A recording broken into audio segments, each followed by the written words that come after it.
Chapitre 16. Le dieu fou. Les quelques hommes blancs qui se trouvaient à Fort Yukon vivaient depuis longtemps dans la contrée.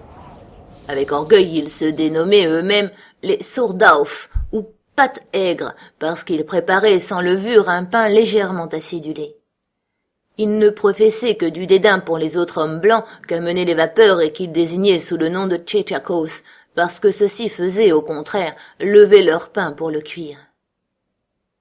De ce fait, il y avait antagonisme entre les uns et les autres, et les gens du fort se réjouissaient de tout ce qui survenait de désagréable aux nouveaux arrivants. Spécialement, ils se divertissaient beaucoup des mauvais traitements infligés aux chiens qui débarquaient par Cro-Blanc et sa détestable bande. À chaque vapeur qui faisait halte, ils ne manquaient pas de descendre au rivage et d'assister à l'inévitable bataille. De la tactique adroite et méchante employée par Cro-Blanc et par les chiens indiens, ils riaient à gorge déployée. Parmi ces hommes, l'un d'eux surtout s'intéressait à ce genre de sport. Au premier coup de sifflet du steamboat, il arrivait en courant, et lorsque le dernier combat était terminé, il remontait vers le fort, la face comme alourdie du regret que le massacre eût déjà pris fin. Chaque fois qu'un inoffensif chien du Sud avait été terrassé et jeté son râle d'agonie sous les crocs de la troupe ennemie, incapable de contenir sa joie, il se mettait à gambader et à pousser des cris de bonheur. Et toujours aussi, il lançait vers Cro-Blanc un dur regard d'envie pour tout le mal dont celui-ci était l'auteur. Cet antipathique individu avait été baptisé Beauty par les autres hommes du fort. Beauty Smith était le seul nom qu'on lui connaissait dans la région, nom qui était bien entendu une antithèse, car celui qui le portait n'était rien moins qu'une beauté. La nature s'était montrée avare envers lui. C'était un petit bout d'homme au corps maigriot, sur lequel était posée une tête plus maigre encore, un simple point eût-on dit. Aussi dans son enfance, avant d'être dénommé beauté par ses compagnons, le surnommait-on Pinhead, tête d'épingle. En arrière, cette tête descendait toute droite et d'une seule pièce vers le cou, tandis qu'en avant le crâne en forme de pain de sucre rejoignait un front bas et large à partir duquel la nature semblait avoir regretté soudain sa parcimonie. Devenue prodigue à l'excès, elle avait voulu de gros yeux séparés par une distance double à l'écart normal. Élargissant démesurément le reste de la face, la mâchoire était effroyable. Énorme et pesante, elle proéminait et semblait en dessous reposer à même sur la poitrine comme si le cou eût été impuissant à en soutenir le poids. Cette mâchoire, telle qu'elle était, donnait une impression d'indomptable énergie, impression mensongère, exagération incohérente de la nature, car beauté était connue de tous pour être un faible entre les faibles, un lâche entre les plus lâches.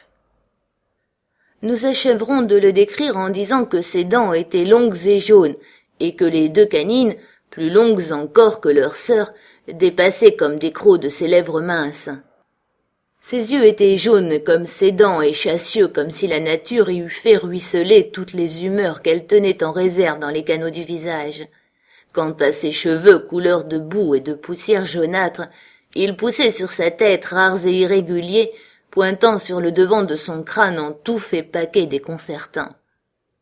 En somme, Beauté était un vrai monstre, ce dont il n'était pas responsable assurément, et ne pouvait être blâmé, n'ayant pas moulé lui-même l'argile dont il était pétri.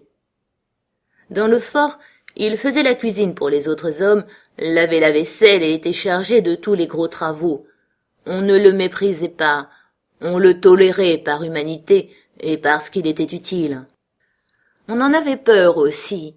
Il y avait toujours à craindre, dans une de ces rages de lâche, un coup de fusil dans le dos ou de poison dans le café. Mais personne ne savait préparer comme lui le fricot, et quel que fût l'effroi qu'il inspirait, Beauté était bon cuisinier. Il était l'homme qui délectait ses regards des féroces prouesses de Cro-Blanc, et n'eut plus bientôt qu'un désir le posséder. Il commença par faire des avances au louveteau qui feignit de les ignorer. Puis les avances devenant plus pressantes, celui-ci se hérissa, montra des dents et prit du large. Cro-Blanc n'aimait pas cet homme dont l'odeur était mauvaise. Il pressentait que le mal était en lui. Il craignait sa main étendue et l'affectation de ses paroles mielleuses. Il le haïssait. Chez les êtres simples, la notion du bien et du mal est simpliste elle-même. Le bien est représenté par toute chose qui apporte contentement et satisfaction et évite la peine. Le mal signifie tout ce qui est incommode et désagréable, tout ce qui menace et frappe. Cro-Blanc devinait que Beauty Smith était le mal. Aussi était-il sage de le haïr. De ce corps difforme et de cette âme perverse s'échappaient pour le louveteau d'occultes émanations semblables à ces brouillards pestilentiels qui s'élèvent des marécages.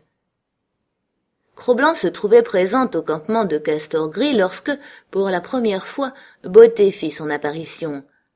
Avant qu'il fût en vue et dès le bruit sur le sol de ses pas lointains, Cro-Blanc avait su qui venait et avait commencé à hérisser son poil. Quoiqu'il fût à ce moment-là confortablement couché en un délicieux farniente, il se dressa vivement et tandis que l'homme approchait, se glissa à la manière des loups sur le bord du campement. Il ne put savoir ce qu'on disait, mais vit bien que l'homme et Castor Gris causaient ensemble. Par moments l'homme le montrait du doigt, et il grondait alors comme si la main dont il était distant de 50 pieds se fût exactement abaissée sur lui. L'homme qui s'en apercevait riait, et Cro-Blanc reculait de plus en plus vers le couvert des bois voisins en rampant doucement par terre. Castor Gris refusait de vendre la bête. Son commerce l'avait enrichi, déclarait-il, et il n'avait besoin de rien. Cro-Blanc était d'ailleurs un animal de valeur, le plus robuste des chiens du traîneau et le meilleur chef de file. Il n'avait pas son pareil dans toute la région du Mackenzie et du Yukon. Il savait combattre comme pas un, et tuer un autre chien aussi aisément qu'un homme tue une mouche. À cet éloge, les yeux de Beauty Smith s'allumaient, et d'une langue ardente il léchait ses lèvres minces. Non, décidément, Cro-Blanc n'était pas à vendre. Mais Beauty Smith savait la façon de s'y prendre avec les Indiens. Il rendit à Castor Gris de fréquentes visites, et chaque fois était cachée sous son habit une noire bouteille. Une des propriétés du whisky est d'engendrer la soif. Castor Gris eut soif.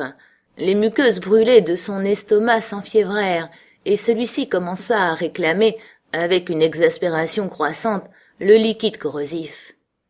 En même temps, le cerveau de l'Indien, bouleversé par l'horrible stimulant, enlevait au malheureux tout scrupule pour satisfaire sa passion. Les bénéfices acquis par la vente des fourrures et des mocassins se mirent à partir, et à mesure que s'aplatissait la bourse de Castor Gris, sa force de résistance diminuait aussi. Finalement, argent, marchandises et volonté, tout s'en était allé. Rien ne demeurait à Castor Gris que sa soif prodigieuse qui régnait diaboliquement en lui et dont la puissance augmentait à chaque souffle qu'il émettait sans avoir bu. C'est alors que Beauté revint à la charge et reparla de la vente de Cro-Blanc. Mais cette fois-ci le prix offert était payable en bouteilles, non en dollars, et les oreilles de Castor Gris étaient mieux ouvertes pour entendre. « Le chien est à toi, » finit-il par dire, « si tu peux mettre la main dessus. » Les bouteilles furent livrées, mais 2 jours après, ce fut Beauty Smith qui revint dire à Castor Gris, « Attrape-le donc toi-même. » Cro-Blanc, en rentrant un soir au campement, vit avec un sourire de satisfaction que le terrible dieu blanc, contrairement à son habitude, n'était pas là. Il s'étendit par terre avec volupté, comme si un poids qui pesait sur lui avait disparu. Sa joie fut de courte durée. À peine était-il couché que Castor Gris vint vers lui en titubant et lui lia autour du cou une lanière de cuir. Puis il s'assit à côté du louveteau, tenant d'une main la lanière, tenant de l'autre une bouteille à laquelle il buvait de temps en temps, la levant en l'air en renversant la tête avec force glouglou. 1 heure s'était écoulée de la sorte lorsqu'une légère vibration du sol annonça que quelqu'un s'approchait. Cro-Blanc tressaillit et se hérissa, tandis que l'Indien branlait stupidement la tête. Le louveteau tenta de tirer doucement la lanière de la main de son maître, mais les doigts qui s'étaient un instant relâchés se contractèrent plus fortement, et Castor Gris se leva. Beauté entra sous la tente et s'arrêta devant Cro-Blanc, qui commença à gronder vers celui qu'il craignait et à surveiller les mouvements de ses mains. Une d'elles s'étendit, se prit à descendre sur sa tête. Son grondement se fit plus intense et plus rauque. La main continuait à descendre lentement, tandis qu'il se courbait sous elle tout en la regardant, en proie à une colère continue et qui semblait prête à éclater. Soudain, il alla pour mordre. La main se rejeta vivement en arrière et les crocs, retombant les uns sur les autres, claquèrent comme une gueule de serpent qui mord le vide. Beauté était terrifié, furieux, mais Castor Gris donna une tape à Cro-Blanc, qui se coucha aussitôt au ras du sol en une respectueuse obéissance. Cependant Beauty Smith, que le louveteau ne cessait pas d'observer, était parti puis était revenu, porteur d'un gros gourdin. Castor Gris lui remit alors l'extrémité de la lanière, et Beauty fit le mouvement de s'en aller. La lanière se tendit. Cro-Blanc résistait. Castor Gris le gifla de droite et de gauche afin qu'il se levât et poursuivît. Il se leva, mais pour se précipiter en hurlant sur l'étranger qui essayait de l'entraîner. Beauté, qui était parée, ne broncha pas. D'un large mouvement, il lança son gourdin puis l'abattit sur Cro-Blanc, dont il arrêta l'élan à mi-route et qu'il écrasa presque contre terre. Castor Gris riait et approuvait.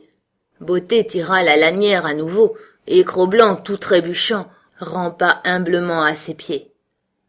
Il ne renouvela pas son agression. Un coup de gourdin était suffisant pour le convaincre que le dieu blanc savait manier cette arme, et il était trop sage pour ne pas se plier à l'inévitable.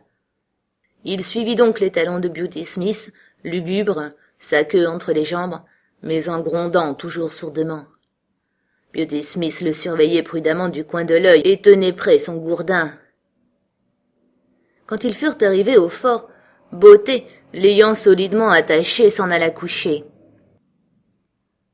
Cro-Blanc attendit 1 heure environ. Puis, jouant des dents, en 10 secondes, il fut libre. Il n'avait pas perdu de temps à mordre à tort et à travers, juste ce qu'il fallait. La lanière avait été coupée en 2 tronçons, aussi proprement qu'avec un couteau. Cro-Blanc, quittant ensuite le fort, s'était trotté tout droit vers le campement de Castor Gris. Il ne devait aucune fidélité à ce dieu bizarre et terrible qu'il avait emmené, et il s'était donné à Castor Gris, et à lui seul il appartenait. Mais ce qui s'était déjà passé recommença. Castor Gris l'attacha à nouveau avec une autre lanière, et dès le matin le ramena Beauty Smith. L'aventure ici se corsa. Beauty Smith lui administra une effroyable volée.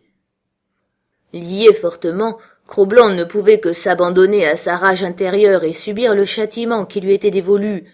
Fouet et gourdin conjuguaient sur lui leurs effets. C'était un des pires traitements qu'il eût reçus en sa vie. Même la raclée dont Castor Gris l'avait gratifié dans son enfance n'était que du lait au regard de celle-ci. Beauty Smith se complaisait à la tâche. Il en rayonnait. Ses gros yeux flambaient méchamment tandis qu'il lançait en avant fouet ou gourdin, et que Cro-Blanc jetait ses cris de douleur et ses grondements inutiles, car Beauté était cruel à la façon des lâches, tremblant et rampant lui-même devant les coups ou les menaces des autres hommes, et il prenait sa revanche sur des créatures plus faibles que lui. Tout être vivant aime anobiner un autre être, et Beauté ne faisait pas exception à la règle. Impuissant devant sa race, il exerçait sa vindicte sur les races inférieures, réflexes inconscients puisque, nous l'avons dit, il ne s'était pas créé. Le louveteau n'ignorait pas pourquoi ce châtiment était tombé sur lui. Lorsque Castor Gris lui avait passé une lanière autour du cou et en avait remis l'extrémité à Beauty Smith, Cro-Blanc savait que la volonté de son dieu était qu'il allât avec Beauty Smith. Et lorsque celui-ci l'avait attaché dans le fort, il savait aussi que la volonté du dieu blanc était qu'il demeurât là. Il avait par conséquent désobéi à ces 2 dieux et mérité le châtiment qui avait suivi. Maintes fois dans la pensée, il avait vu des chiens changer de maître et ceux qui s'enfuyaient battus comme il l'avait été. Mais si sage qu'il fût, des forces latentes en sa nature l'avaient emporté sur sa sagesse. La principale de ces forces était la fidélité. Il n'aimait pas Castor Gris, et cependant, même devant son impérative volonté et sa colère, il lui demeurait fidèle. Il ne pouvait s'en empêcher. La fidélité était une qualité inhérente à sa race, celle qui sépare son espèce des autres espèces, et qui fait que le loup et le chien sauvage sont capables de quitter la liberté de l'espace pour devenir compagnons de l'homme. La raclée terminée, Cro-Blanc fut attaché dans le fort non plus avec une lanière de cuir, mais au bout d'un bâton. Il n'en persista pas moins dans sa fidélité à Castor-Gris. Castor-Gris était son propre dieu, son dieu particulier, et en dépit de la volonté du dieu, il ne prétendait pas renoncer à lui. Son dieu l'avait livré et trahi, c'est qu'il s'était, à ce dieu, donné corps et âme sans réserve aucune, et ce don de lui-même ne pouvait être révoqué. Durant la nuit, il renouvela son exploit de la veille. Lorsque les hommes du fort furent endormis, il s'attaqua au bâton auquel il était lié. Le bâton était attaché de si près à son cou qu'il ne semblait pas possible qu'il pût arriver à le mordre. C'était là un acte dont tout chien est réputé incapable. Il y réussit cependant à force de tordre ses muscles et de contorsions acharnées. Ce fut un cas sans précédent. Toujours est-il que Cro-Blanc quitta le fort entre-temps au petit matin, portant pendu à son cou la moitié du bâton qu'il avait rongé. La sagesse lui commandait de ne pas revenir vers Castor-Gris, qui 2 fois déjà l'avait trahi. La survivance de sa fidélité le ramena pour être une 3e fois livré et abandonné. Il fut rattaché par l'Indien et remis à Beauty Smith lorsque celui-ci vint le réclamer. La correction eut lieu sur place et augmenta encore en cruauté. Castor-Gris regardait tranquillement, tandis que l'homme blanc manœuvrait sa trique. Il ne donnait plus sa protection. Cro-Blanc n'était plus son chien. Lorsque les coups s'arrêtèrent, le louveteau était à moitié mort. Un faible chien du sud n'eût pas survécu. Lui, il ne mourut pas tout à fait. Son étoffe était plus solide, sa vitalité plus tenace. Mais il était à ce point défaillant qu'il ne pouvait plus se porter, et que Beauty Smith dut attendre pour l'emmener qu'il eût repris quelque force. Aveugle et chancelant, il suivit alors les pas de son bourreau. Il fut ensuite attaché à une chaîne qui défiait ses dents, et ce fut en vain qu'il s'évertua à arracher le cadenas qui reliait cette chaîne à une grosse poutre. Quelques jours après, Castor-Gris, devenu un parfait alcoolique et en pleine banqueroute, quitta le Porcupine pour refaire à rebours son long voyage sur le Mackenzie. Cro-Blanc demeurait sur le Yukon, la propriété d'un homme plus qu'à demi fou, et le type achevé de la brute. Mais qu'est-ce qu'un loup peut bien comprendre de la folie? Pour Cro-Blanc, son nouveau maître était un dieu sinistre, mais toujours un dieu. Tout ce qu'il savait, c'est qu'il devait se soumettre à sa volonté, obéir à son désir, se plier à sa fantaisie.